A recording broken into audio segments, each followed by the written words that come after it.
তো বিরাট একটি আপডেট কিন্তু এই মুহূর্তে আমাদের সামনে চলে এসেছে। হাতে সময় মাত্র 16 দিন। এই 16 দিনের মাথায় কিন্তু আপনাকে আধার কার্ডের সাথে এই কাজটি করাতে হবে, না হলে কিন্তু আপনার সেই ডকুমেন্টটি পুরোপুরি বাতিল হয়ে যাবে, এমনকি আপনাকে জরিমানাও করা হবে। তো ভিডিও থেকে সমস্ত বিস্তারিত আমরা জেনে নেব যে কোন জিনিসটা করতে হবে এবং সেই জিনিসটা আমরা অনলাইন থেকে করতে পারবো কিনা এবং তার কোন কোন প্রসেস আছে, আপনাকে কার সাথে কোনটা লিঙ্ক করাতে হবে, তার বিস্তারিত কিন্তু এই ভিডিও থাকছে। আশা করছি পুরো ভিডিওটি দেখবেন, খুবই গুরুত্বপূর্ণ ভিডিও, স্কিপ করবেন না। আর ভিডিওটি কোন জেলা থেকে দেখছেন অবশ্যই জানাবেন। ভিডিওটি ভালো লাগলে অবশ্যই লাইক করবেন, চ্যানেলটিকে সাবস্ক্রাইব করে পাশে রাখা বেল আইকনটি প্রেস করে নোটিফিকেশন অল করে রাখবেন। তো চলুন শুরু করি। তো এখানে আপডেটে কী বলা হয়েছে দেখুন, এখন মধ্য মার্চ, হাতে আর টেনে টুনে 2 সপ্তাহের একটু বেশি সময়, এর মধ্যে আধার কার্ড ও প্যান কার্ড লিঙ্ক না করালে কিন্তু হতে পারে বড়সড় জরিমানা। আগে আধার কার্ড ও প্যান কার্ড লিঙ্ক করার শেষ তারিখ ছিল 2020 সালের 30শে জুন পর্যন্ত, কিন্তু পরবর্তীকালে এর সময়সীমা বেড়ে হয়েছে 2021 সালের 31শে মার্চ পর্যন্ত। এই দিনের মধ্যে আধার কার্ড ও প্যান কার্ড লিঙ্ক না করলে কিন্তু পরবর্তীকালে দিতে হবে মোটা অঙ্কের জরিমানা।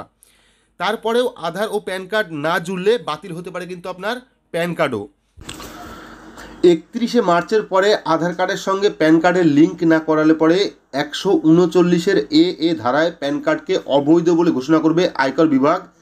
সেক্ষেত্রে কিভাবে লিঙ্ক করবেন আধার এবং প্যান, শুধুমাত্র একটি এসএমএসের মাধ্যমে কিন্তু আপনি প্যান কার্ডের সঙ্গে আধার কার্ড লিঙ্ক করাতে পারেন।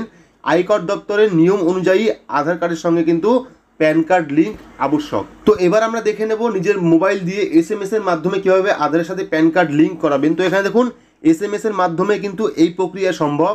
আপনাকে 567678 অর্থাৎ 567678 কিংবা 56161 এই নাম্বারে এসএমএস পাঠাতে হবে। এসএমএসে লিখতে হবে ইউআইডি প্যান একটা স্পেস 12 সংখ্যার আধার নাম্বার একটা স্পেস 10 সংখ্যার প্যান নাম্বার।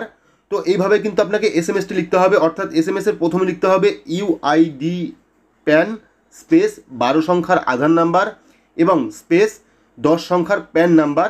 তো এইভাবে কিন্তু লিখে আপনাকে সেটি 567678 অথবা 56161 এই নাম্বারে পাঠালে কিন্তু আপনার প্যান কার্ডের সাথে আধার নাম্বার লিঙ্ক হয়ে যাবে।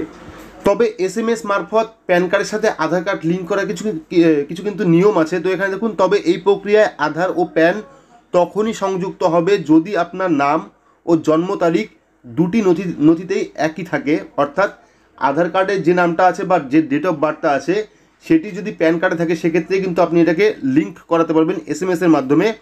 যদি দুটি নথিতে নাম এবং জন্ম তারিখ আলাদা হয় তাহলে কিন্তু এই প্রক্রিয়ায় আধার ও প্যান কার্ড করা সম্ভব নয়, অর্থাৎ আধার কার্ডে এক নাম এবং প্যান কার্ডে আরেক নাম বা আরেক জন্ম ডেট, সেক্ষেত্রে কিন্তু এসএমএসের মাধ্যমে আপনি কোনোভাবেই আপনার আধার কার্ডে প্যান কার্ড লিঙ্ক করতে পারবেন না। সেক্ষেত্রে কিন্তু আপনাকে অবশ্যই অনলাইনে সাহায্য নিতে হবে। তো এই ছিল আজকের আপডেট। আশা করছি আপডেটটা ভালো লেগেছে। যদি ভালো লাগে তাহলে অবশ্যই লাইক করবেন, চ্যানেলটিকে সাবস্ক্রাইব করে পাশে রাখা বেল আইকনটি প্রেস করে নোটিফিকেশন অল করে রাখবেন। আজকের মতো এটুকুই, ধন্যবাদ।